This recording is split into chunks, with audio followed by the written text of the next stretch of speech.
ఆనందం. ఇది జరగడానికి మనం అనుకున్నప్పుడు అన్ని జరగాలంటే కుదరవు, కానీ ప్రత్యేకించి మీది 2 దశాబ్దాల ఆవేదన ఇది. దాదాపు 1,00,000 చెట్లు కూలిపోయాయి. ఈ తలలు బాగు చేసిన చెట్లు మన కేశవదాస్ పాలన చూసినప్పుడు మనం వచ్చినప్పుడు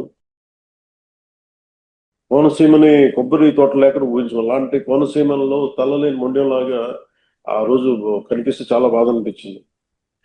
వెంటనే మంగళగిరి వచ్చి గౌరవ ముఖ్యమంత్రి గారికి తెలియజేసి వారికి 2 దశాబ్దాలు ఉన్న సమస్యను విన్నవించిన వెంటనే వారు కనీసం 40 రూపంలో ఏదో ఒక కన్స్ట్రక్టివ్ ఒక యాక్షన్ ప్లాన్ తీసుకోవాలి సార్ అని ఆయనకి రిక్వెస్ట్ చేస్తే ఆయన 45 రోజులు కాదని చెప్పి దాదాపు 34 రోజులు 35 రోజుల లోపే ఆయన మనకు కావాల్సిన 20,77,00,000తోటి ఈ రోజున ఈ డ్రెడ్జింగ్ పనులు ప్రారంభించడం, 8 కిలోమీటర్ల వరకు పూడిక తీయడం, 14.5 కిలోమీటర్లు గట్ల నిర్మాణం చేపట్టబోతున్నాం.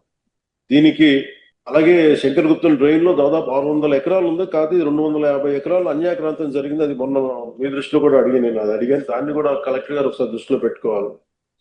ఈ రోజున మనం ఇంత ఆనందంగా ఇంత సమర్థవంతంగా చేయగలుగుతున్నాం అంటే దీనికి ముందుగా మనం కృతజ్ఞతలు తెలుపుకోవాల్సింది గౌరవ ముఖ్యమంత్రి శ్రీ నారా చంద్రబాబు నాయుడు గారు.